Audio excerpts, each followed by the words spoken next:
Muy buenas tardes a todas y a todos. Sean bienvenidos al último evento de Basta Racismo MX del mes de marzo. Para nosotros marzo fue un mes con fechas bastante importantes, sobre todo cabe destacar dos, que fue, como ya lo sabemos, el 8 de marzo, Día Internacional de la Mujer. Para ello, pues tuvimos conversatorios donde se invitaron a grandes mujeres que desde sus áreas pues, nos dieron un poquito más a conocer situaciones del racismo, ¿no? La otra fecha bastante importante es el 21 de marzo, que más allá del comienzo de primavera o bien el natalicio de Juárez, también es el Día Internacional de la Eliminación Racial. Y a raíz de esta fecha queremos concluir el mes de marzo con broche de oro y para ello tenemos con nosotras a la científica Paola Everardo, que se encuentra con nosotras, compartiendo esta conferencia llamada Unidad y Diversidad, Relatos del Color de la Piel. Paola, pues bienvenida, ¿cómo te encuentras? Hola chicas, gracias. Pues muy contenta por estar aquí con ustedes, por la invitación. Estoy muy agradecida con Monse, contigo, con Adriana, por la comunicación que hemos tenido en las últimas semanas para llegar a este día y hablar de este tema que es fundamental. Bueno, yo estoy emocionada además porque es una iniciativa con la que comparto muchas ideas y pues que me den el espacio para platicar sobre los trabajos desde la genética y la antropología para derribar esta idea de las diferencias entre los grupos humanos, pues me parece maravilloso. Claro, Paola, nosotras también estamos bastante emocionadas y sobre todo saber cómo pues es la postura de la ciencia ante el racismo, como bien nos comentabas hace un rato, ¿no? Y bueno, le voy a ceder la palabra a Adriana para que nos comente un poquito de tu semblanza y ya pues el público pueda conocerte más. Entonces, Adriana, te doy la palabra.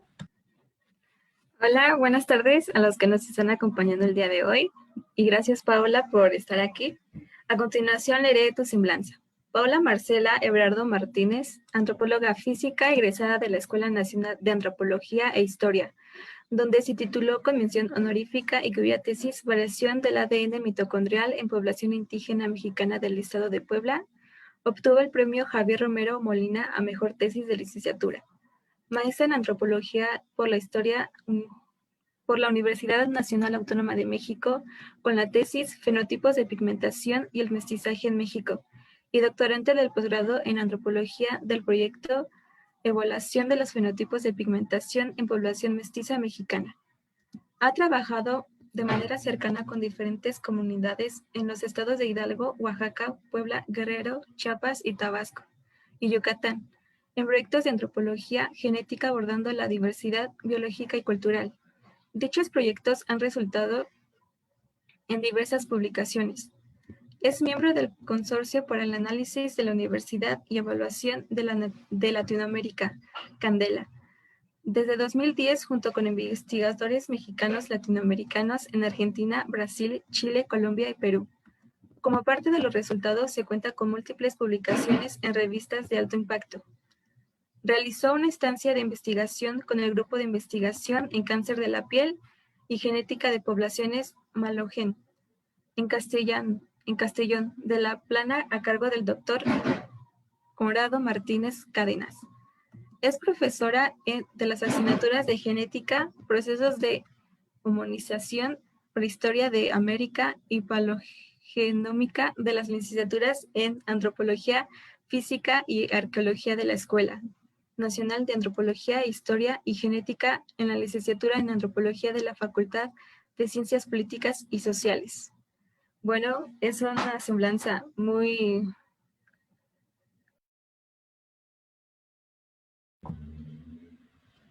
Se dejó de escuchar tu micrófono, Adriana. ¿Ya se escucha? Sí. Ok. Muchas gracias otra vez, Paola, por estar aquí con nosotros. A continuación, le cedo la palabra a mi compañera Alejandra. Sí, pues claramente concuerdo, es una semblanza bastante interesante y bueno, ya ahorita nos comentará más sobre este tema en el que tanto estudia, pero antes voy a explicar la dinámica. Te voy a dar de 40 a 50 minutos, de 40 a 50 minutos para que nos comentes más sobre tu exposición y una vez concluida, pues lo que haremos es que Adriana y yo vamos a lanzar algunas preguntas y después el público tomará parte de y pues leeremos algunas de sus preguntas. Para eso es importante de que el público pues escriba ahí en los comentarios de Facebook Live algunas dudas o comentarios, entonces los invito a participar. Y bueno, Paola, pues es toda tuya la palabra y muchas gracias. Bienvenida. No, gracias a ustedes de nuevo. Bueno, voy a empezar a compartir la pantalla. Me dicen si todo está en orden.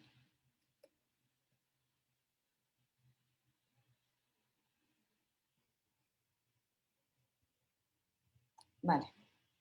Pues no quiero ser muy tediosa, no quiero abusar, digamos, del espacio para hablar de la diversidad biológica de la pigmentación de la piel únicamente, sino que me gustaría poder interactuar este tema con el tema que nos atañe, ¿no? Que es cómo este rasgo visible ha sido utilizado como un clasificador de los grupos humanos y bueno, las consecuencias que eso nos ha acarreado, ¿no? Desde hace mucho tiempo.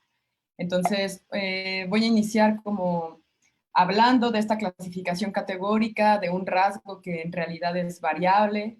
La imagen que ustedes están viendo del lado izquierdo corresponde al proyecto Humanae de Angélica Das, que es una fotógrafa que durante muchos años ha estado haciendo este esfuerzo por representar la diversidad del color de la piel, obviamente en una gama muchísimo más amplia que la que estamos acostumbrados a conocer, como negro, blanco, amarillo, rojo, y ella intenta recuperar esta diversidad a partir de la clasificación de Pantone, que es una clasificación de la escala cromática, y, y además habla de su historia personal, ¿no? Su historia personal como una persona migrante, con múltiples orígenes, y cómo eso a ciertas personas les ha generado ruido o les ha generado como si ella estuviera mintiendo al respecto de quién es, ¿no?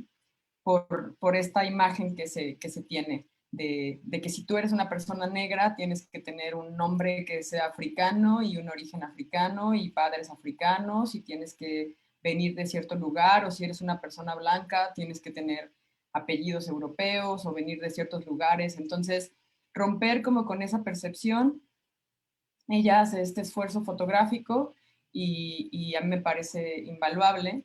Entonces voy a hablar un poco también del rasgo biológico complejo que está detrás de esta diversidad, ¿no? Que está así tal cual, compleja. De los aportes de la genética antropológica para entender la historia evolutiva en interacción con la historia demográfica, de las migraciones, de las poblaciones, y también de la parte de la evolución a partir de la selección de ciertos caracteres en ciertos ambientes, lo cual tampoco lo hace un rasgo que sea inamovible, ¿no? Que en algún momento de nuestra historia como especie humana hayamos atravesado por procesos de selección de ciertos rasgos, no quiere decir que eso nos haga diferentes entre nosotros, ¿no? Algunas contribuciones de la genética antropológica, la paleogenómica y la antropología a entender este rasgo, el color de la piel. Y por último, pues una postura desde la ciencia ante el racismo y la ocurrencia de actitudes racistas en el día a día, ¿no? Entonces voy a empezar hablando del contexto histórico en el cual el racismo surge. El racismo surge en el contexto del colonialismo, inicialmente en el siglo XVI. Obviamente hubo diferentes campañas colonialistas a lo largo de la historia, pero el colonialismo del siglo XVI marcó el parteaguas entre cómo se percibían a los grupos con los que se estaba interactuando por vez primera después de mucho tiempo, ¿no? Y digo después de mucho tiempo porque estas poblaciones formaron parte de un mismo grupo migrante en algún momento de la historia y fueron separándose por la habitación de diferentes nichos ecológicos y se reencontraron mucho tiempo después para identificarse como diferentes. Y esa identificación inicial pues estuvo en función de la apariencia física, principalmente del color de la piel, y desató todo un sistema de imposición del control militar, político y económico que fue llevando al establecimiento de un sistema social jerárquico en el que había individuos que eran pues dueños de los territorios, dueños de los medios de producción, dueños de las personas también, e individuos que tenían que sufrir digamos, esta desigualdad en este sistema por el hecho de ser diferentes. A este sistema colonialista, la ciencia en algún momento contribuyó para entender por qué eran diferentes los grupos. Yo quiero pensar que con un afán, digamos, curioso, pero también con un afán de seguir justificando que este sistema siguiera en marcha, pues establecieron toda una serie de diferencias biológicas detrás de los grupos humanos. Y eso conllevó también a que hubiera el establecimiento, por ejemplo, de muchos zoológicos y exhibiciones en donde aquellas personas sustraídas de sus territorios originales fueran llevadas a las grandes ciudades de Europa para ser exhibidas como animales en un zoológico. Y este ejemplo es una publicidad de una de estas presentaciones en Bélgica, que hacía una comparativa entre una persona de África, del Borneo africano, con un simio. Entonces, estas primeras representaciones visuales de la diversidad de las poblaciones han sido potentes y al final me gustaría llegar también a eso porque creo que seguimos repitiendo algunas de esos errores en las representaciones visuales para tratar de igualar todo el tiempo, para tratar de emparentar a una imagen determinada con un grupo humano y toda una serie de constructos sociales alrededor, basados en un rasgo biológico que no tiene nada que ver con eso. Entonces, una de las primeras clasificaciones raciales que se establecen, que se publican, es la clasificación de Linneo en 1735, que contempla 4 razas humanas, que son los caucásicos, los africanos, los asiáticos y los americanos, ¿no? Y curiosamente, Linneo asocia a estas razas humanas con colores de piel específicos. Entonces asocia a los caucásicos con el color blanco, a los africanos con el negro, a los asiáticos con el amarillo y a los americanos con el rojo. Y se reproduce durante mucho tiempo esta idea de que una persona caucásica siempre será blanca, un africano negro y así consecuentemente. Y en 1790, Blumenbach retoma esa clasificación inicial de Linneo y le agrega a las poblaciones malayas y las asocia con el color de piel café, ¿no? Entonces hay 5 poblaciones humanas y hay 5 colores de piel y parece que esa es toda la diversidad que hay en el planeta. Uno de los graves errores que se cometieron, más allá de clasificar en muy pocas categorías a un rasgo que es de amplio espectro, fue empezar a relacionarlo, asociarlo con otros rasgos biológicos, como por ejemplo la forma del cráneo. Entonces parecía que se empezaban a conformar listas de características de cada una de las razas. Entonces los negros tienen que tener un cráneo así, y los blancos un cráneo de esta manera. A lo largo de la historia se fueron alimentando de otros rasgos, como la forma de la nariz, la forma de la boca, la estructura del cabello. Entonces se empezaron como a aumentar estas características que tendrían que ser características de un grupo humano determinado, en este caso de una raza determinada, cuando en realidad cada uno de estos rasgos forman parte de una vía biológica particular que independiente de otros. O sea, el color de la piel tiene una vía biológica de la que vamos a hablar más adelante, que es independiente a la de la morfología del cráneo, independiente a la de la morfología del cabello. Entonces, el poco entendimiento que se tenía de las vías metabólicas y de la diversidad genética, pues no ayudaba para entender que los seres humanos no podían ser clasificados de esta manera, ¿no? Que en realidad mucha de la diversidad se distribuye en un continuo que no puede ser, digamos, tajantemente agrupado. Entonces, tiempo después, varios siglos después, pasando, digamos, al querer abordar el rasgo desde una perspectiva un poco más científica y aumentándole, digamos, a esa diversidad, bueno, Felix von Luschan desarrolla estas teselas de cristal entintado para tratar de asociar los diferentes fenotipos de pigmentación, los diferentes colores de piel, y un geógrafo, Renato Gasuti, se va alrededor del mundo para poder mapear el planeta, y en ese viaje, en esos viajes, porque no fue uno solo, pero en ese esfuerzo por mapear el planeta, va recolectando información sobre el color de la piel de diferentes poblaciones basándose en esta clasificación, ¿no? De 36 colores de piel diferentes. Y entonces llega a la conclusión de que esta es la distribución de los colores de piel en el mundo, y pareciera que es geográfica, ¿no? O sea, pareciera que África, a pesar de que tiene cierta diversidad, tiene un color que la representa, al igual que Oceanía, al igual que Europa, al igual que América del Norte y del Sur, ¿no? Y sin el afán de explorar, digamos, toda la complejidad detrás del rasgo, pues se va también en el tiempo avanzando en seguir clasificando la diversidad, y para los años 70, o sea, hace poco, digo, no ayer, pero relativamente poco tiempo, Thomas Fitzpatrick establece lo que se conoce como la escala de Fitzpatrick, que hasta la fecha muchos dermatólogos siguen utilizando para clasificar los tipos de piel.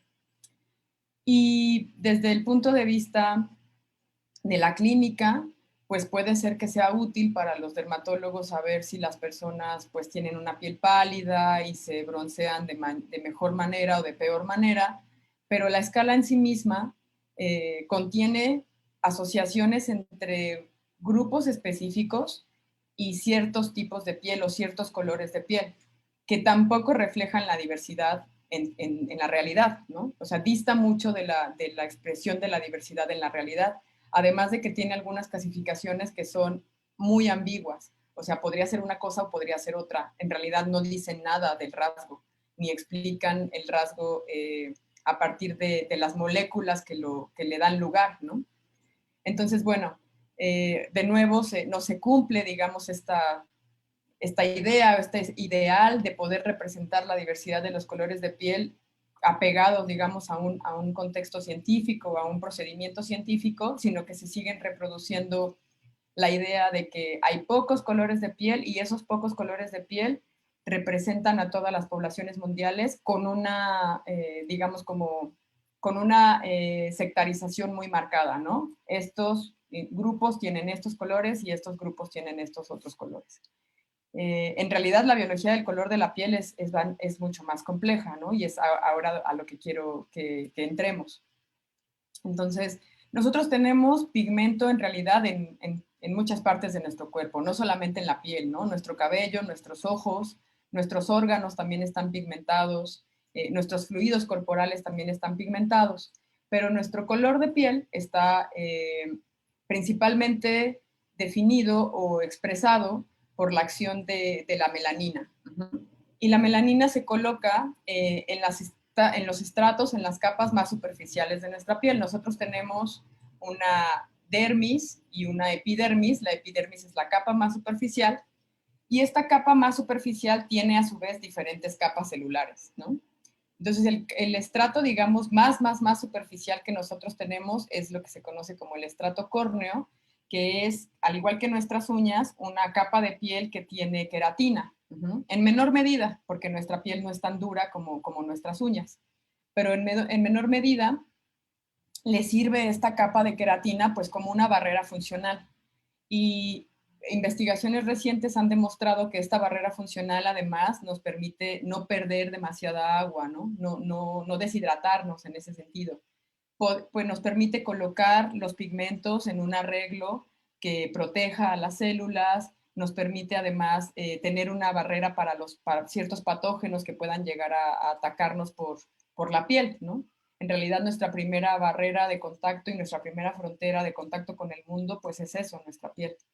Entonces esta capa, el estrato córneo, conocido como la barrera funcional, pues es lo que vemos nosotros y en donde vemos que se acumula la pigmentación. Pero esta pigmentación tiene un mecanismo, una vía metabólica que involucra a capas más profundas, ¿no? Toda esta conjunción de las diferentes capas que nosotros estamos viendo acá se conoce como la unidad melánica epidérmica y relaciona a unas células que se conocen como los melanocitos, que son los que se encargan de producir la melanina.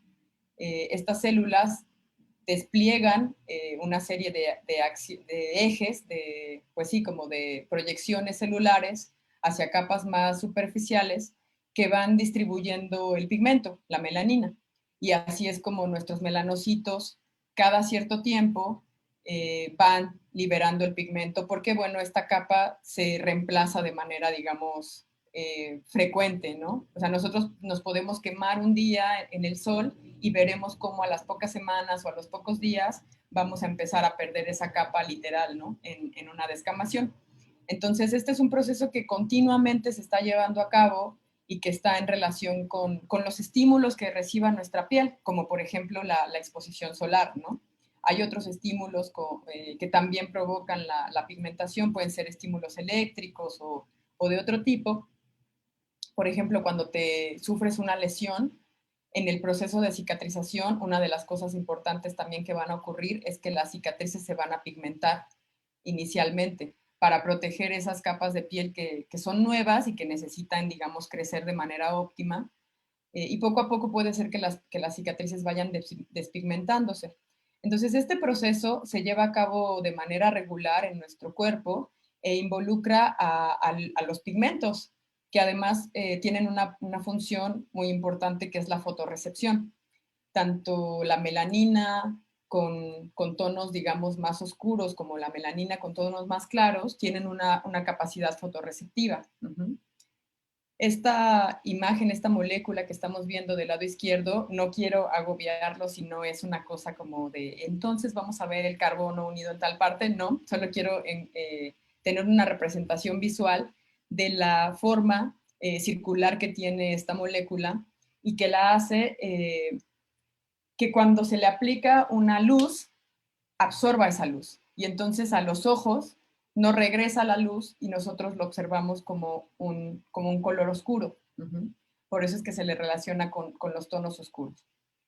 En cambio, esta otra molécula, que es la eumelanina, está más asociada a los tonos claros porque en su estructura química tiene moléculas de azufre y el azufre es amarillo, es de tonalidades amarillas.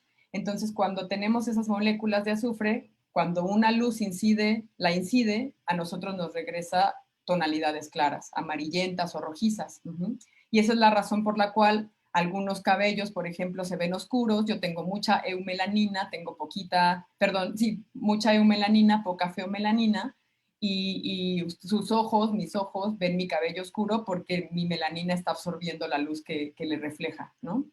Entonces, esa es digamos, la base biológica de por qué hay diferentes tonos de piel, por qué hay diferentes tonos de cabello, por qué hay diferentes tonos de ojos.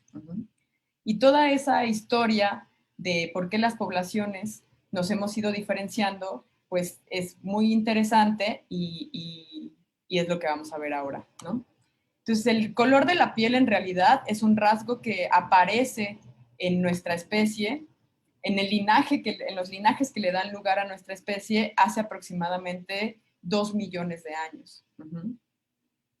Todos digamos, los parientes vivos, primates de los seres humanos, son primates con pelo, ¿no? Peludos. Y todos los parientes, digamos, extintos, pues no tenemos los elementos blandos, o sea, la piel, para poder saber si tenían pelo o no, pero de acuerdo a la historia evolutiva que nosotros compartimos con todos ellos, podemos decir que hace aproximadamente 2 millones de años, por estudios también que relacionan el cambio en el clima y el desarrollo de otras habilidades motrices como o sea, el poder caminar erguidos, el consumir ciertos alimentos y exponernos a ciertos ambientes, pues entre todos esos estudios y esa información relatan esta historia de cómo los seres humanos en su evolución fuimos perdiendo el cabello, ¿no? El pelo, digamos, corporal. Conservamos el pelo en la cabeza y en algunas partes que son vitales, que son muy importantes. Por ejemplo, en las axilas es donde tenemos más concentración de glándulas sudoríparas, y la termorregulación, el poder sudar para refrescarte, es muy importante. Entonces esas glándulas tienen que estar protegidas y conservamos el pelo en las axilas. Conservamos el pelo en la cabeza porque protegemos el órgano más importante de todo nuestro sistema, que es el cerebro, ¿no? Conservamos el pelo también en las áreas genitales porque ahí se albergan las células reproductivas, los espermas y los óvulos. Entonces la pigmentación y el tener todavía cierta vellosidad cumplen ciertas funciones en nuestro organismo. Pero bueno, si nosotros viéramos a un chimpancé actualmente y digamos que le hiciéramos piojito y le destapáramos una parte de la piel, veríamos que su piel es clara, que tiene una piel que es despigmentada. Los chimpancés no han desarrollado una pigmentación como los seres humanos, porque tienen el pelo para protegerlos de la radiación ultravioleta, y otra función muy, muy fundamental que les comentaba, que es la termorregulación. Entonces, tanto los primates no humanos como chimpancés, bonobos, gorilas, orangutanes, como otros animales peludos, tienen otros mecanismos de termorregulación que no son la sudoración. Tienen, por ejemplo, la producción de de glándulas aceitosas. No es propiamente un sudor, sino como un aceite que ellos les permite conservar la humedad en estas capas peludas, y además tienen el jadeo y otros intercambios, digamos, por las vías aéreas del calor, ¿no? Pero nosotros tuvimos, o más que nosotros fuimos desarrollando un sistema de termorregulación distinto, acompañado de una amplísima gama de colores de piel, ¿no? Entonces tenemos nosotros glándulas sudoríparas. En ausencia de pelo, estas glándulas producen esta excreción, que es el sudor, que cuando entra en contacto con el aire, pues nos refresca, nos permite refrescarnos.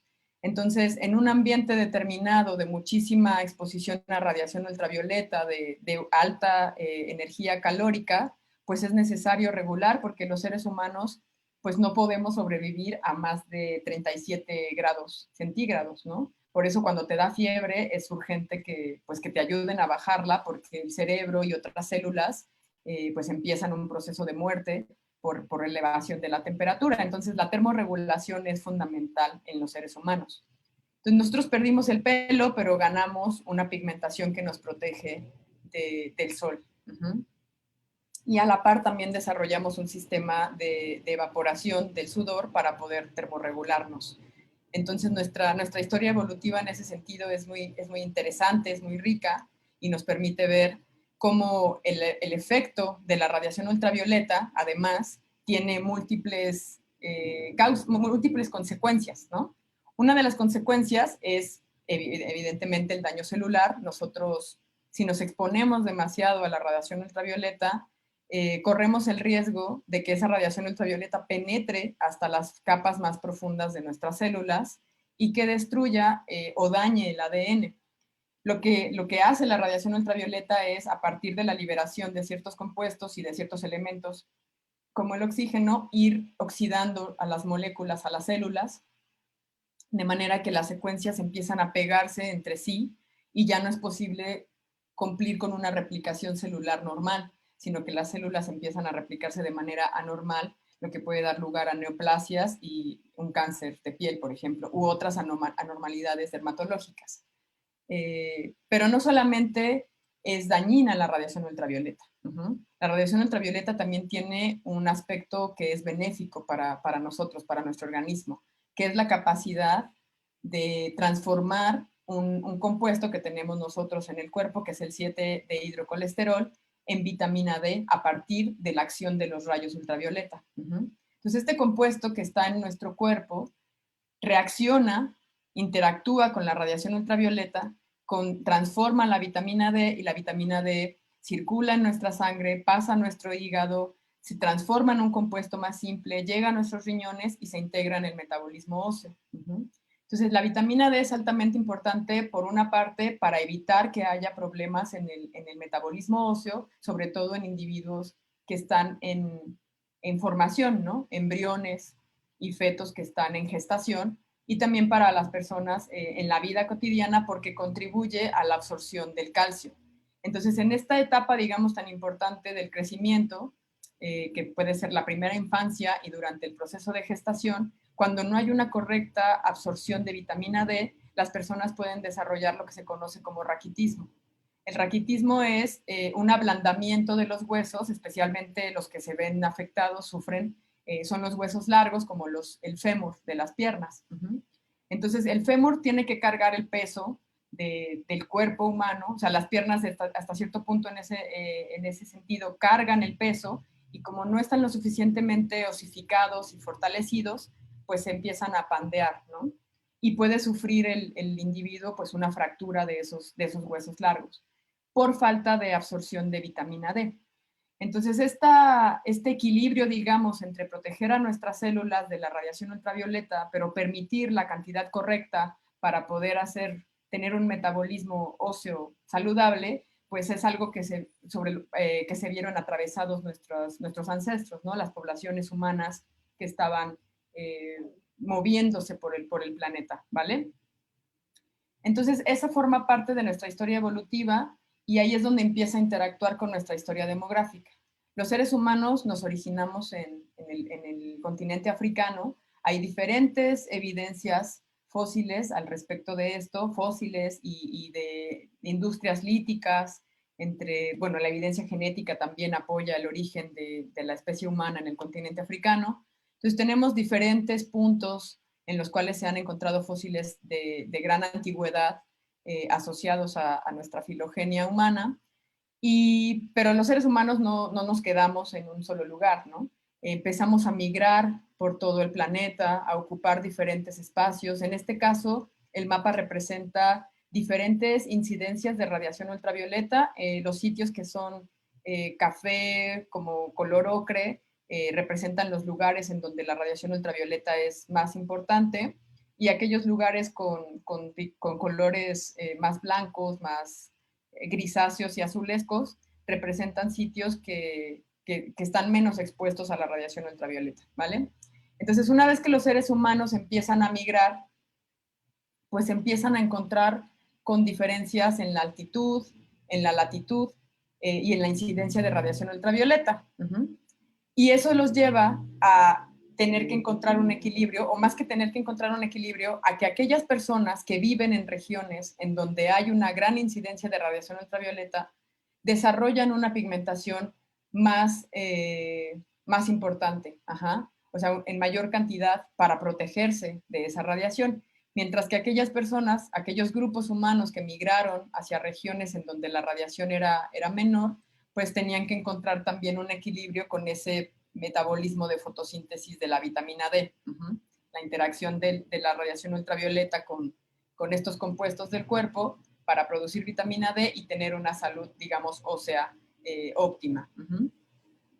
Entonces, ¿qué es lo que pasa en la diversidad genética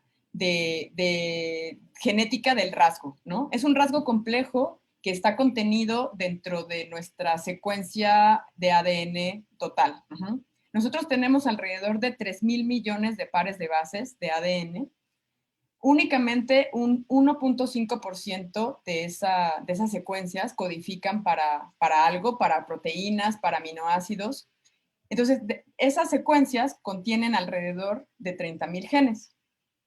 Y esos 30,000 genes y toda la secuencia en su totalidad es un 99.9% idéntica entre seres humanos. Entre Adriana y yo hay un 99.9% de identidad. Entre Alexandra y yo hay un 99.9%. Entre una persona que esté en Noruega y yo hay un 99.9%. Entre una persona que esté en Australia y yo hay un 99.9% de identidad.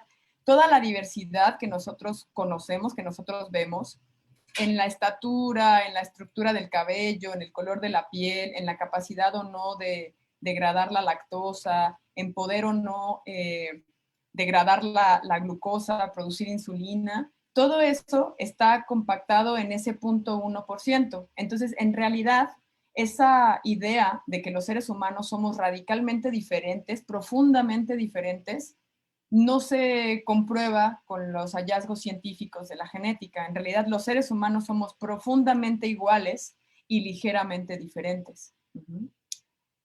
Entonces, bueno, la diversidad del color de la piel entra dentro de estos rasgos que se encuentran en ese 0.1% de la diversidad. Y hay algunas iniciativas que han estudiado esta base genética de la diversidad de los fenotipos de pigmentación para entender cómo esos genes que compartimos entre todas las poblaciones pueden llegar a tener diferencias por los ambientes que hemos habitado. Y no diferencias realmente porque haya diferencias profundas, que sean genes distintos, que haya secuencias totalmente diferentes entre seres humanos para definir ese rasgo, sino por cambios realmente muy sutiles.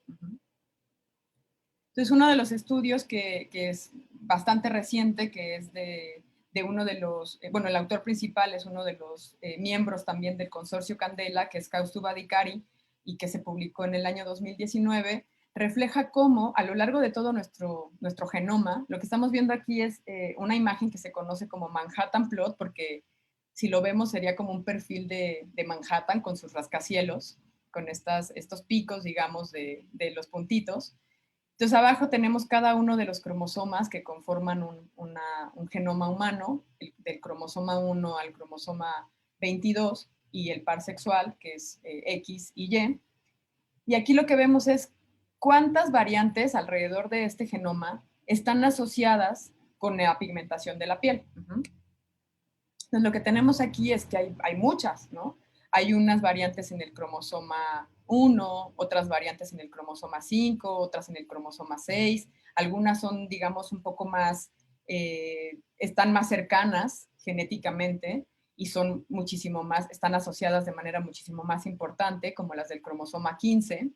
Y ya veremos ahorita cómo hay estos genes, por ejemplo, SLC24A5 y OK2, son genes que se han asociado de manera muy importante a la pigmentación de la piel y se han estudiado también de manera particular. Entonces hay muchos genes a lo largo de nuestro genoma que se encargan de participar de manera interactuante para expresar la pigmentación de la piel. Entonces eso también es otra cosa que es importante porque, uno, no hay una diferencia radical y profunda entre los grupos humanos desde su punto de vista genético, desde su estructura genética, para decir que son parte de razas distintas o de grupos diferenciados. Y no hay una sola variante genética participando en la expresión de la pigmentación de la piel, sino muchas a lo largo de todo el genoma. Entonces, por eso es que se dice que es un rasgo complejo. Y al ser un rasgo complejo, pues es muy difícil que tú lo puedas englobar en una sola variante que corresponde a una sola población. Entonces, bueno, estos trabajos, sobre todo que son bastante actuales, que han abordado la pigmentación de la piel, pues se alimentan también de otros trabajos que se han ido desarrollando a lo largo del tiempo y que expresan cómo estos genes, estas variantes, están presentes en todas las poblaciones humanas. Aquí solamente expreso algunas de ellas porque, bueno, no es posible también llenar un mapa de gráficas de pastel y que sea entendible. Pero si pensáramos, por ejemplo, en estas clasificaciones de los americanos, los africanos, los europeos, los asiáticos, en realidad no es que estas poblaciones sean radicalmente diferentes. Si nos fijamos, compartimos muchas de las variantes, pero en frecuencias distintas. O sea, es como decir, yo tengo 5 monedas, tú tienes 10, tú tienes 20, pero en realidad todos tenemos tenemos de eso. Y podemos asociar algunas de esas variantes con procesos particulares de selección, lo que les mencionaba, ¿no? De selección positiva. Esta variante en particular, cuando está presente en su versión derivada, o sea que es, digamos, como una variante que es distinta a las que son más comunes, asocia con una pigmentación de piel más clara y está presente evidentemente en poblaciones europeas porque las poblaciones europeas viven a una latitud que hace que no haya una misma incidencia de radiación ultravioleta y es más ventajoso tener pigmentación de piel más clara para poder absorber la radiación de manera correcta y que eso se incorpore al metabolismo de la vitamina D, ¿cierto? Y aquí uno pensaría, bueno, pues también las poblaciones asiáticas viven a ciertas latitudes, bueno, las que están representadas aquí, también viven en ciertas latitudes que también le harían que ellos tuvieran una piel más clara. Y la tienen, pero por una variante genética distinta, que es esta variante. Si ustedes se fijan, las poblaciones europeas, americanas, africanas y del Medio Oriente, bueno, del sur de Asia, tienen una de las variantes prácticamente al 100%, pero estas poblaciones asiáticas tienen la variante derivada con cierta frecuencia y esta variante ha estado asociada a la despigmentación también, ¿no? Hay algunas investigaciones que se llevan a cabo con animales, con ratones, que se les apagan ciertos genes para ver cuál es el efecto de ese gen en el fenotipo. Entonces, a estos ratoncitos se tienen algunas variantes de, digamos, la variante sin tocar, sin que se le haya modificado nada, y tienen una pigmentación, su pelaje tiene una pigmentación, pero este ratoncito que se le conoce como el ratoncito knockout, porque se le apaga la función del gen, pues es un ratón que ya no tiene pigmentación y entonces tanto sus ojos como su pelaje ahora son despigmentados, ¿no? Y esta variante está en las poblaciones asiáticas a este proceso en el cual una población, digamos que desarrolló una frecuencia más alta de una variante y otra de otra variante, se le conoce como convergencia evolutiva. Ajá. Ambas poblaciones presentan una pigmentación de piel más clara, pero por vías genéticas que han encontrado diferentes caminos. Ajá. Y eso tampoco los hace radicalmente distintos, porque esas variantes son un cambio de una letra en ese 3.000 millones de pares de bases que conforma todo el genoma humano. Entonces son cambios en realidad muy ligeros, muy sutiles, pero que son importantes en una historia de ocupación de ciertos ambientes particulares. Bueno, por último, digamos, en esta descripción de algunos de los genes que han sido identificados como participantes en la pigmentación de la piel, está este gen en particular, que es el gen de receptor de melanocortina, que es el que está marcado aquí, es el que se muestra en los gráficos de pastel entre un color morado y un color negro. Y la primera vez que se identificó este gen, se identificó en población africana y se dieron cuenta de que la población, o sea, de que había poca diversidad en este gen, o sea, por eso es que está prácticamente todo el pastel en color morado, porque es un gen que participa en la producción de melanina. Y muchas de las poblaciones que se analizaron y que viven en regiones de alta incidencia de radiación ultravioleta, pues tienen una pigmentación de piel oscura. Entonces, se asoció como que es poco benéfico tener diversidad en ese gen en específico porque estás en una región en la que hay mucha radiación ultravioleta y variar, digamos, tu pigmentación podría tener efectos, ¿no? en la salud. Pero poco a poco se fue explorando este gen y gracias a datos paleogenómicos se encontró que en las secuencias neandertales también hay variantes de este gen, que es MC1R, y que en las poblaciones neandertales no solamente de Europa, sino también de las regiones de Siberia y de todas las regiones en donde se expandieron los neandertales, estaba asociado a presentar fenotipos de pigmentación rojiza. O sea que los neandertales tenían una variante que era muy similar a la que tienen algunas poblaciones en donde puede haber, por ejemplo, fenotipos de pelo pelirrojo, ¿no? Y aquí es donde quiero empezar a hacer un parteaguas para dejar de hablar de la diversidad biológica y empezar a hablar de cómo las investigaciones en genética y sobre todo las representaciones visuales que hacemos de esos hallazgos cambian nuestra percepción de la diversidad, ¿cierto?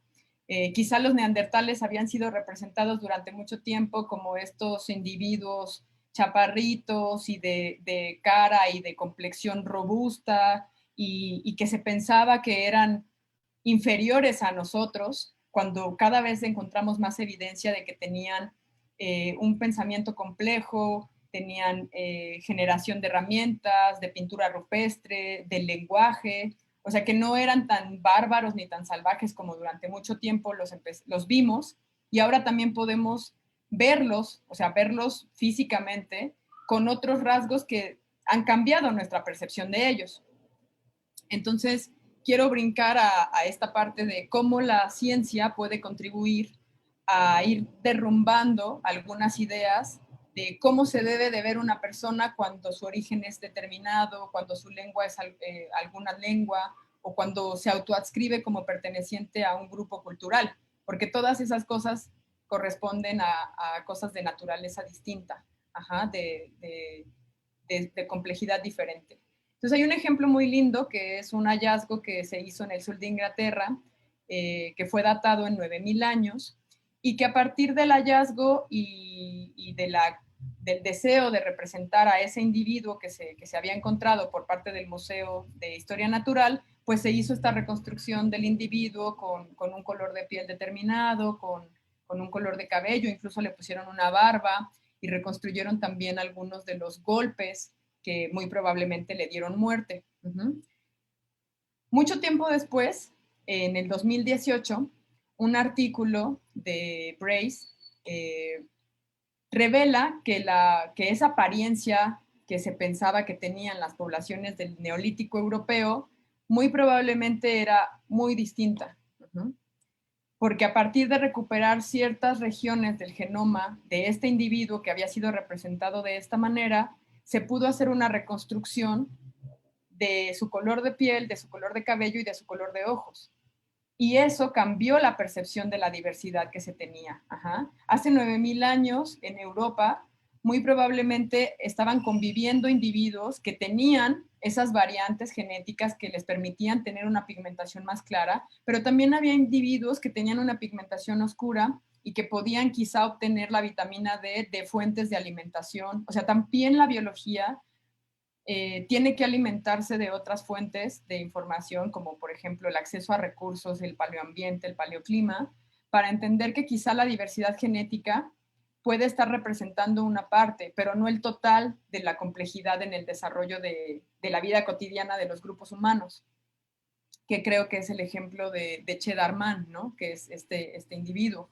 Entonces, el cambio en la percepción de la diversidad que arrojó el poder reconstruir de otra manera su apariencia, creo que es un cambio que tiene que seguirse alimentando en las ciencias, porque seguimos teniendo percepciones de la diversidad muy englobadas en ciertas ideas, que además a mí, bueno, estas imágenes yo fui a tomarlas al Museo del Virreinato y al Museo Nacional de Antropología cuando estaba haciendo un trabajo para la maestría, y me parecía que había una tendencia, por ejemplo, a mostrar a ciertos grupos, a ciertas castas, como por ejemplo aquí los chamizo e india, y el resultado, o sea, están expresados con números, a qué corresponde cada uno y a qué dan lugar, pero además en escenas de la vida cotidiana que tienen un contexto, o sea, que no están contextualizadas, pero pareciera que sí, ¿no? Aquí este individuo está golpeando a su mujer y la está amenazando con un cuchillo.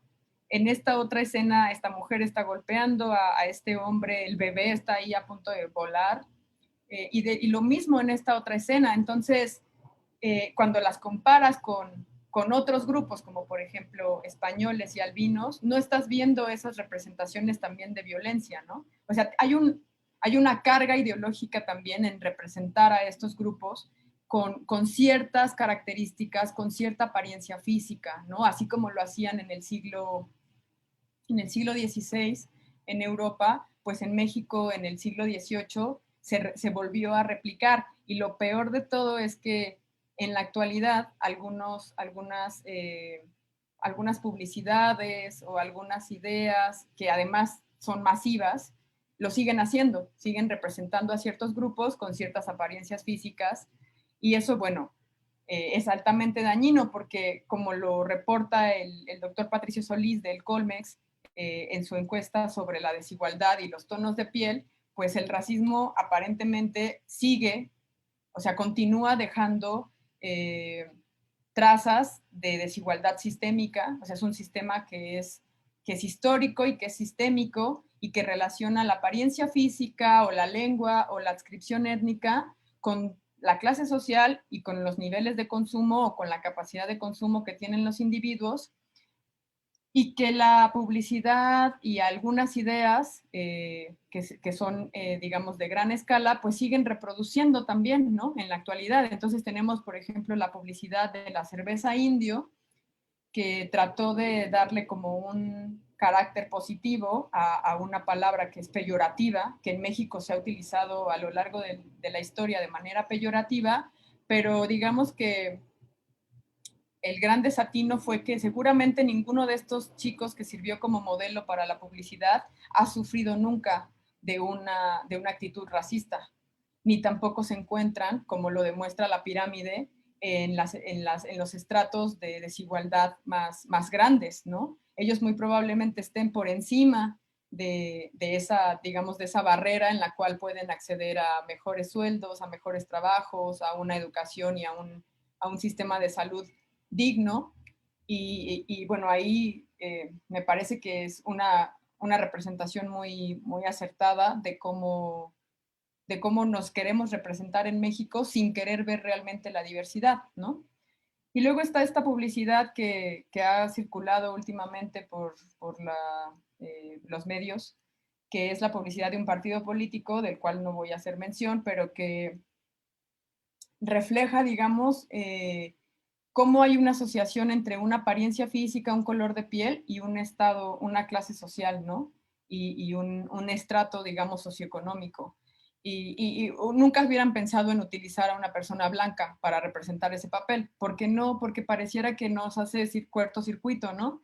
Entonces creo que uno de los retos que tienen las ciencias, que tenemos las ciencias, como por ejemplo la antropología todavía, entre muchas otras, pues es contribuir al cambio en la percepción de la diversidad, ¿no? O sea, indicar, ser cada vez más incisivos, y este espacio creo que me parece un espacio ideal para ello, como hacer una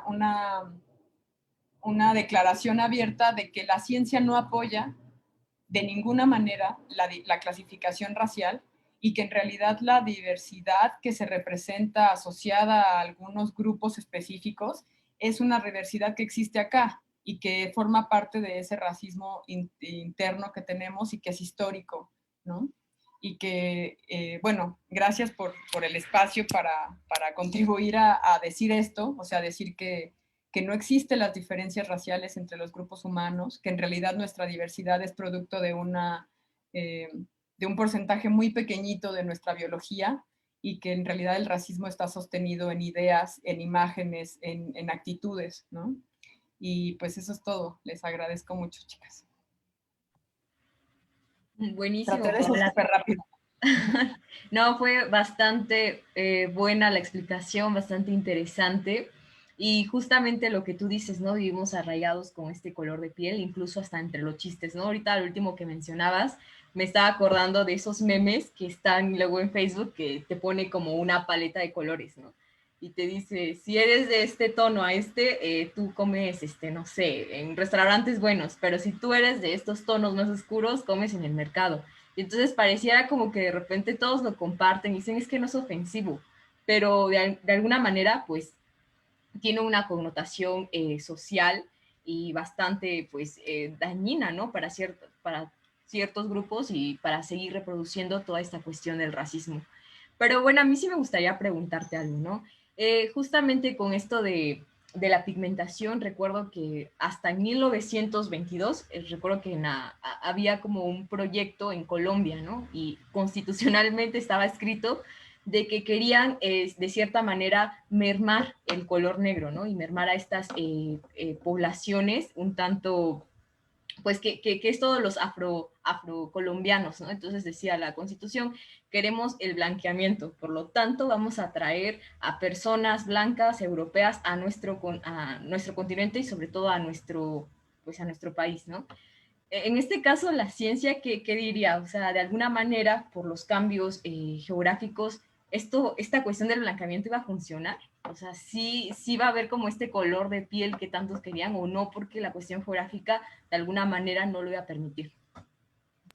Pues en realidad los mecanismos de mestizaje no operan solamente en los rasgos visibles, ¿no? O sea, el mestizaje, cuando hay, digamos, que es que dos grupos pueden llegar a ser ligeramente diferentes, como ya lo hemos visto.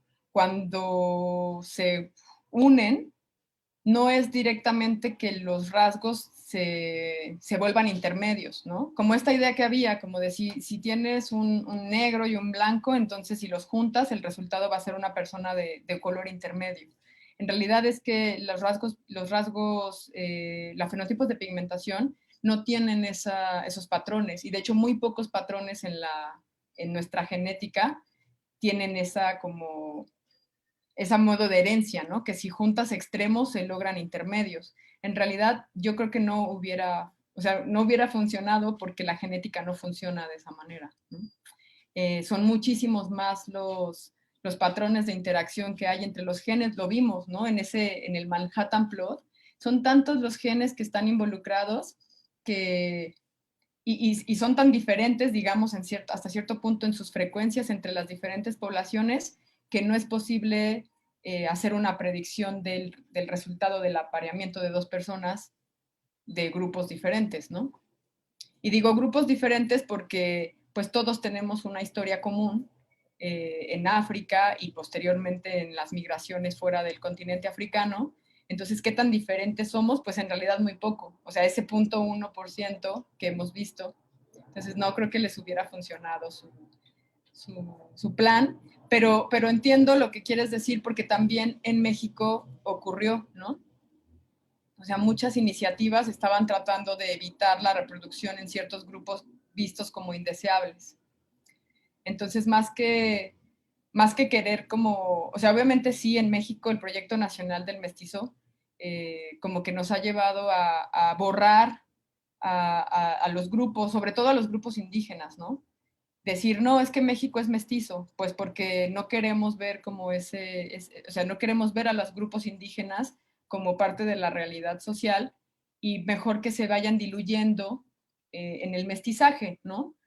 Pero un mestizaje blanco también, ¿no? Es que tenemos algo de europeos y algo de indígenas, pero pues mejor si tienes algo de europeo. Entonces ese deseo de blanqueamiento es algo que permea, digamos, en toda América Latina y que en México es bastante evidente con los proyectos también de integración, digamos, de la población indígena al progreso, ¿no? Al progreso nacional.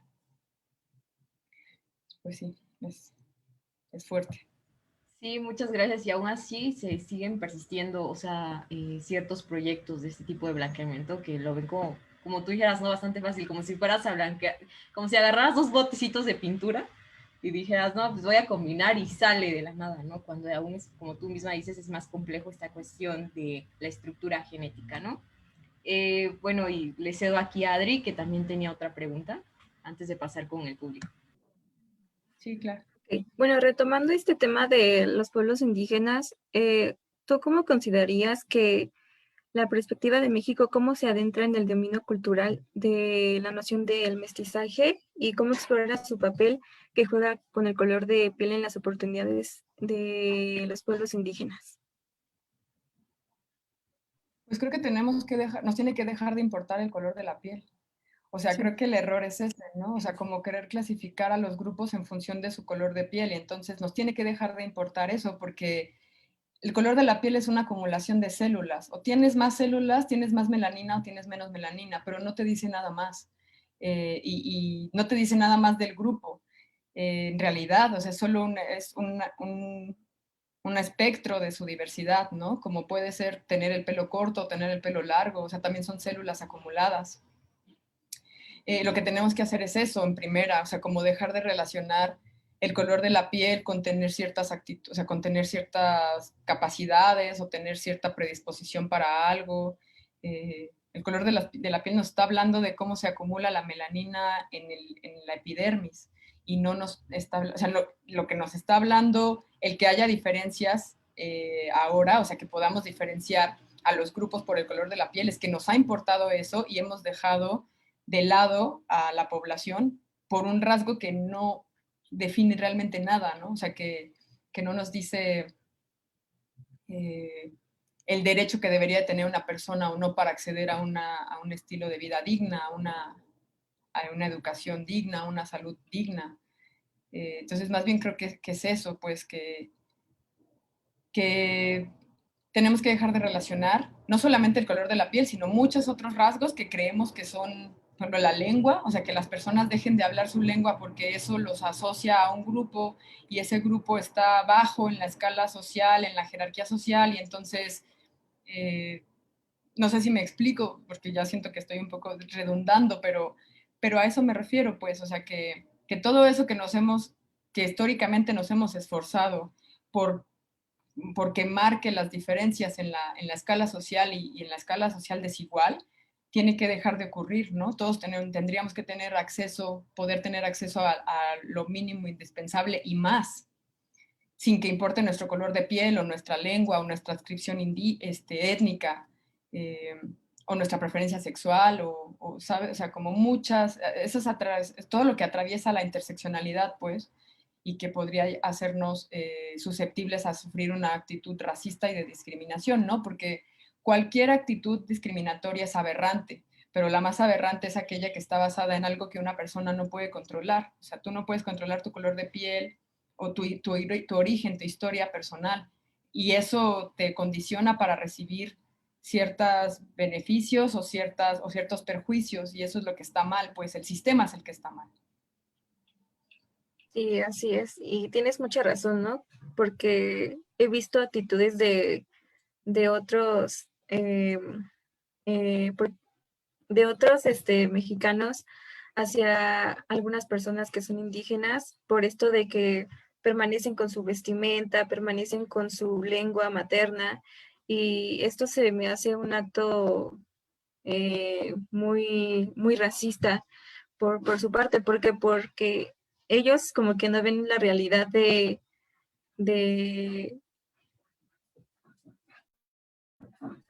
bueno, sí, es que se trabó aquí. Ok. Sí, eso sería todo. Muchas gracias. Bien, pues muchas gracias, Paula. Aquí hay un usuario en el Facebook que te pregunta, yo tengo una pregunta. Bueno, si hablamos del pigmento de la piel de acuerdo a la región geográfica, ¿qué pasa, por ejemplo, con las poblaciones afroamericanas que viven en zonas donde predomina el pigmento blanco, por ejemplo, Estados Unidos? Es decir, ¿cómo funciona su organismo para conservar su pigmento? Pues su piel continúa haciendo lo mismo que ha hecho siempre, porque además nosotros culturalmente, o sea, todo aquello de lo que dependíamos únicamente por nuestra biología, ahora lo hemos reemplazado con la cultura, ¿no? O sea, ahora tenemos vestimenta, ahora tenemos protectores solares, vivimos en casas y nos desplazamos en autos, entonces no es realmente que estemos conviviendo de la misma manera con el ambiente, como lo estábamos quizá en el momento en el que se seleccionaron estas variantes genéticas. Entonces ya no podemos trasladar esa lógica a la actualidad, porque los seres humanos, nuestra evolución actualmente pues está en buena medida atravesada por nuestra cultura, ¿no? Por todos los desarrollos culturales, la medicina moderna, la creación de miles de cosas, ¿no? Que nos facilitan hasta cierto punto, algunas veces nos complican la vida. Entonces, pues esa sería la respuesta, ¿no? Que no es el mismo reto, digamos, para la biología en la actualidad. Claro, muchísimas gracias. Y otra pregunta, Paola, por ejemplo, en el caso de los nazis, que muchos abogaron también por cuestiones genéticas, ¿qué fundamentaba? O sea, porque los nazis también creo que tienen fundamentos científicos, que por eso mismo hicieron también experimentos bastante, de alguna manera, hasta horrorosos, ¿no? En personas. Pero ellos también fundamentaban esta cuestión del color de la piel, de las estructuras, que había una única raza superior. ¿Qué fundamentaba esa teoría en ellos? O sea, ¿de dónde las habían sacado y por qué persistió tanto en una nación? Sus creencias. O sea, así como era como lo que hablábamos hace rato fuera del aire, ¿no?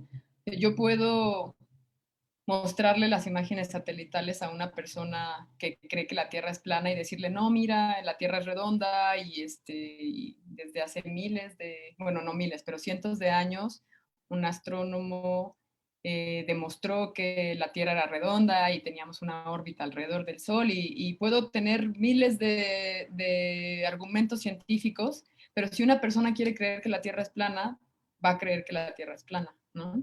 Entonces, en realidad, los científicos del nazismo no es que tuvieran un argumento científico para decir, sí, esto que estamos haciendo nosotros tiene que ser, y aunque lo tuvieran, Alexandra, quiere decir que porque existe un argumento científico podían hacerlo a pesar de que eso conllevara genocidio. O sea, la justificación no tenía, aunque hubieran tenido argumentos suficientes para decir que la raza aria era superior, eso no significaba que tenían derecho a exterminar al resto de las razas, ¿no? Entonces, bueno, son dos cosas que es importante que tengamos en cuenta, que los argumentos, aunque pudieran tener base, no tienen por qué llevarse a cabo si eso vulnera los derechos y la vida de otras personas, ¿no? O sea, eso es primordial, pues, a la ciencia. Y por otra parte, pues también que si las personas quieren creer algo, pues lo van a creer, ¿no? Creo que fue Einstein quien decía que era más fácil desintegrar un átomo que un prejuicio. Entonces, si una persona quiere creer una cosa, pues la va a creer independientemente de todas las evidencias que se le presenten sobre la inviabilidad de eso que está creyendo, ¿no? Entonces, no sé, ese probablemente era el argumento de los nazis para evitar la reproducción de ciertos individuos o para experimentar con ellos, para llevar a cabo pues todos los actos genocidas que llevaron a cabo, ¿no? Claro, muchas gracias. Bueno, aquí está otra pregunta y dice así. ¿Cómo se refleja en la educación primaria la mala comprensión de los colores de la piel? Bueno, pues no tengo la experiencia personal de cómo se imparte la pedagogía en la primaria. Yo lo que puedo recordar es pues lo que yo viví. Y pues sí me acuerdo que, y eso lo han retomado mucho ahora, ¿no? Cuando ibas a la papelería y comprabas tus colores, cuando sacabas el color como crema, era el color piel, ¿no? Eso es, digamos, una de las cosas que yo más recuerdo de mi formación básica, ¿no? Que nunca se me habló de ello. O sea, no es que yo creyera, porque probablemente ni sabía qué era lo que era, pero no es que yo creyera que había razas humanas, pero sí sabía que había gente que era negra y había gente que era con ciertas características y no sé qué. Y lo que yo conocía era lo que muchos de nosotros seguimos conociendo hasta ahora, ¿no? Que es una cultura que más allá de ser también nuestra cultura, como que está muy alimentada por la cultura norteamericana, ¿no? Entonces, como que eso también va generando que veamos de repente el mundo como si eso fuera lo único que hay, ¿no? Entonces, no sé realmente si toquen en la actualidad este tema con los niños en la primaria. Yo recuerdo que la primera vez que llevé biología fue en la secundaria, creo, y era pues biología pura y dura, ¿no? O sea, como la célula y demás, pero nunca me hablaron de la diversidad de los grupos humanos. Creo que las primeras veces que yo escuché de eso fue cuando estaba cursando la preparatoria y cuando cursé una materia de antropología en la preparatoria que me marcaría para toda la vida y que me generaría la curiosidad de pensar en eso de manera más profunda, ¿no? Pero honestamente no lo sé, tal vez le debería preguntar a mis sobrinos, nada más que bueno, ellos ya están ahorita en prepa y seguro no se van a acordar. Pero es interesante, pues, porque creo que sí, así como nosotros vemos en la publicidad y en muchas otras expresiones visuales, esas ideas de una cosa o de otra, o de cómo es un grupo y cómo es otro, muy probablemente en la educación se repliquen también algunas prejuicios, ¿no? Algunas ideas sobre la diversidad que tal vez no reflejen la realidad, que seguro no reflejan la realidad, ¿no? No, Paula, y Ok, esto que muchas pues es gracias. bastante fuerte justamente porque creo que hay varias prácticas en la educación. Hasta eso tú dices, ¿no? Hasta prepa llegué a comprender más o menos qué pasaba con esta cuestión de las razas y hasta podría decir esta cuestión más científica como tú la estás abordando. Pero eso si llegas con un buen maestro. Sin embargo, O sea, son años que uno transcurre y estas imágenes como tú las representabas, ¿no? De las pinturas del Museo del Virreinato, ¿no? De se comporta una persona este color, pues se siguen replicando yo creo que en varias libros de texto, ¿no? O sea, no están explicados, simplemente están y uno las asume, las interioriza y pues se vuelve una reproducción que parece inacabable, ¿no? De cierta manera. Pero también creo que hay una pregunta que nos dice, bueno, ¿cuáles han sido las consecuencias, sobre todo como en enfermedades, a partir de que, a partir de que, por ejemplo, uno no comprende el color de piel, ¿no? Entonces, empiezan a haber como ciertos tendencias en las mujeres o en los hombres de querer blanquear la piel, ¿no? Entonces, aquí la pregunta es como de, bueno, ¿ha habido enfermedades a partir de que no hay un desconocimiento de que el color de piel, pues, es parte del individuo y parte de su naturaleza? Pues no sé si, o sea, a nivel, digamos, que uno se pueda enterar, no lo sé, pero seguramente que algunas personas se han lastimado su piel queriendo blanquearla, ¿no?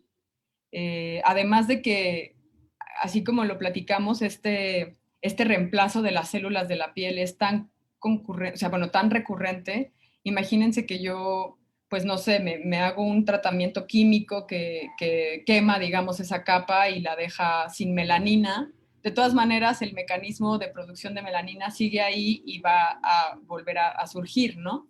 Entonces, también creo que en ese sentido, si empezamos a reconocer la diversidad y a valorarla como es, también las personas van a dejar de sentir que tienen que blanquear su piel, ¿no? Eso también tiene que ver, o sea, es como, son muchas aristas, creo yo, pero sí lo he pensado muchas veces y alguna vez haciendo un trabajo, investigaba como a partir de cuándo empezaron a surgir estos productos de belleza que prometían el blanqueamiento de la piel, ¿no? Y había de los años 20. O sea, y eso porque estaban bueno, como archivados algunos anuncios en revistas, ¿no? En donde se prometía que la piel se iba a aclarar y el tema es por qué, o sea, por qué estamos privilegiando una industria que nos dice que ser nosotros está mal y que tener la piel oscura está mal y que hay que tener la piel clara. O sea, eso es lo que tendríamos que romper, ¿no? A eso me refiero como el cambio de la perspectiva de la diversidad. Y algunas marcas y algunas empresas lo están haciendo, pero pues claro, también está atravesado pues por el sistema económico que tampoco es muy bondadoso, ¿no? Para con las personas. Entonces, son como un monstruo de dos cabezas, ¿no? De tres cabezas para las mujeres cuando hablamos del machismo también. Entonces, como que es difícil entenderlo, pero pues hay que hacer el esfuerzo, pues, como reconocer esas cosas que son incluso incómodas para uno mismo y dices tú, bueno, pues si yo me gusta mi color de piel, ¿no? O sea, ¿por qué habría de aclararla? ¿Por qué habría de buscar el aclaramiento? Ya sea porque estoy aplicándome cosas o porque estoy aplicando filtros en la cámara para verme más blanco. ¿Por qué no aceptar también? O sea, porque la aceptación también está atravesada por la aceptación de los demás, pero pues tendría que ser un esfuerzo que sea colectivo también, ¿no? Para aceptar y cambiar la perspectiva de la diversidad, creo yo. No sé si haya enfermedades asociadas a estas prácticas de despigmentar la piel. Muchas gracias, Paula. Bueno, aquí Montserrat también nos pregunta, ¿crees que desmontar esta idea de razas es prudente, prudente hablar de variación biocultural humana o intercambio genético de adaptación?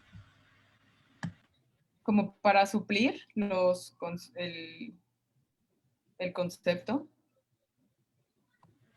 Creo que sí. Pues más bien hay que reconocer que hay una diversidad biológica humana y que alguna de esa diversidad biológica humana es producto de procesos de adaptación, no toda, porque en realidad hay muchos procesos que ocurren azarosamente, que ocurren de manera espontánea y neutral y que no forzosamente conllevan una adaptación, ¿no? Pero lo que sí existe es diversidad biológica humana, no es susceptible de ser clasificada en unas cuantas categorías. Creo que esa sería como la manera de contrarrestar pues esta idea de las razas, que hay diversidad biológica humana que no puede ser englobada en unas pocas categorías. Ok. Aquí otra pregunta de Facebook. Del usuario, bueno, es para no sé qué, tiene un nombre muy extraño. Y dice, yo tengo una pregunta. Si hablamos del pigmento de la piel de acuerdo a la región geográfica, ¿qué pasa, por ejemplo, con las poblaciones afroamericanas que viven en zonas desde donde predomina el pigmento? A ver, otra vez. Yo tengo una pregunta. Si hablamos del pigmento de la piel de acuerdo a la región geográfica, ¿qué pasa, por ejemplo, con las poblaciones afroamericanas que viven en zonas donde predomina el pigmento blanco, por ejemplo, Estados Unidos? Es decir, ¿cómo funciona su organismo para conservar su pigmento? Creo que Bueno, esa ya la creo que había... esta ya la habíamos leído, sí. Una Ok. disculpa aquí, No, no hay pues, problema, no hay problema. pues bueno, hoy creo que el público como que no participó tanto, sin embargo, nos hay muchos comentarios hacia ti, no sé si Adri me ayudes a leerlos por tu participación. Una disculpa. Eh, dice un comentario de Nambia Rivera, dice la diversidad desde la perspectiva científica. Y aquí un alumno suyo, saludos profesora, Paola. Gracias. Y aquí Casa de Brujas comentó muchos saludos, gracias por este espacio de información tan valioso. Y aquí Rocío Hernández Flores, excelente charla, refleja una robusta investigación de fondo. Saludos, Pau. Y Saludos, esos son Rocío. todos los comentarios. Pues Gracias. bueno, Pau, pues te damos las gracias por estar aquí con nosotras y con nosotros. Realmente yo invitaría a todo el público a que conozca más el trabajo de Paola mediante sus tesis e investigaciones que están en Internet, ¿no? Vamos a compartir por medio de nuestras redes donde los pueden conseguir, porque justamente pues abordan cabalmente todo lo que ella nos explica. De hecho, creo que Paola, no sé si nos podrías hablar más o menos de qué trabajos tienes aquí como en estas páginas, ¿no? Académicas, porque también has estudiado a ciertas comunidades de México, has hablado acerca justamente del ADN mitocondrial y creo que es bastante valioso porque se liga totalmente pues, con el racismo. Y también creo que por ahí en YouTube, ya te mencionaba hace rato, tienes alguna participación con, no me acuerdo, bueno, ya tú nos recordarás, con Proyecto Mosaico, ¿no? Genético de México. Entonces, pues, ojalá nos puedas, antes de terminar, compartir un poco de tu trabajo. Pues en la página de academia.edu, que es una página que alimenta bueno, que está conformada por investigadores de la Universidad Nacional Autónoma de México, están algunos de los trabajos que han surgido a partir de la investigación del consorcio Candela. Entonces hemos trabajado con el tema de la pigmentación de la piel, también hemos trabajado con la morfología cranofacial, con la morfología dental. Yo, por mi parte, trabajé con el ADN mitocondrial, como lo mencionas, con algunas poblaciones del estado de Puebla, que es un marcador genético que a mí me gusta un montón, es muy interesante porque únicamente se hereda por vía materna. Entonces, a mí el ADN mitocondrial es como mi favorito, pero sí digamos, tiene algunos obstáculos metodológicos que decidí como empezar a investigar otras cosas y bueno, la fortuna de poder integrarme al consorcio Candela me dio la oportunidad de ello. Entonces, pues ahí están los trabajos, están libres, se pueden descargar para consultar. Y no sé, está la página del Laboratorio de Genética Molecular de la ENA, que yo también colaboro ahí con ellos. Ahorita tenemos una exposición virtual en la página de Universum, que es la exposición Huesos y Moléculas, Relatos de la Evolución Humana, que es una exposición que tenemos ya 3 años más o menos, desde el 2017, porque de hecho me acuerdo que nos tocó 4 años. Nos tocó retrasar la inauguración por el temblor de ese año, que es un recorrido por las teorías de la paleoantropología y la genética sobre los orígenes de nuestra especie y la diversificación de nuestra especie. Entonces, aunque la exposición está ahorita en el Centro INAH Michoacán y en el Museo de Tepexpan de manera presencial, pues la imposibilidad de acudir nos llevó a colaborar con el Museo de las Ciencias Universum, y en su página está disponible la versión digital de la exposición, también por si quieren conocer más. Y pues está la página del Laboratorio de Genética Molecular de la ENA, donde muy frecuentemente estamos subiendo notas y actualizaciones de estudios del grupo y de otros grupos, pues también para que la gente se mantenga informada sobre todo este tema de la diversidad biológica humana. Y eso sería No, pues ahí lo tienen. Creo que hay muchos portales electrónicos, sobre todo ahorita con esto del COVID, donde pueden consultar de manera gratuita toda esta información. Y justamente, ¿no? Platicábamos hace tiempo en Basta Racismo que parte de eliminar el racismo es la información que nos pueda llegar, ¿no? La divulgación también. Entonces, estas plataformas, los museos, pues son parte de nuestro trabajo para combatir el racismo. Entonces, pues muchas gracias a todos los que nos vieron. Los esperamos pues en nuestros próximos eventos del mes de abril y pues estaremos ya avisándoles. Y pues gracias, Paula. Cerramos contigo con broche de oro, como lo decía en un principio. Gracias por todas tus aportaciones y a todo el equipo de Basta Racismo. Hasta luego. Nada, gracias a ustedes. Hasta luego.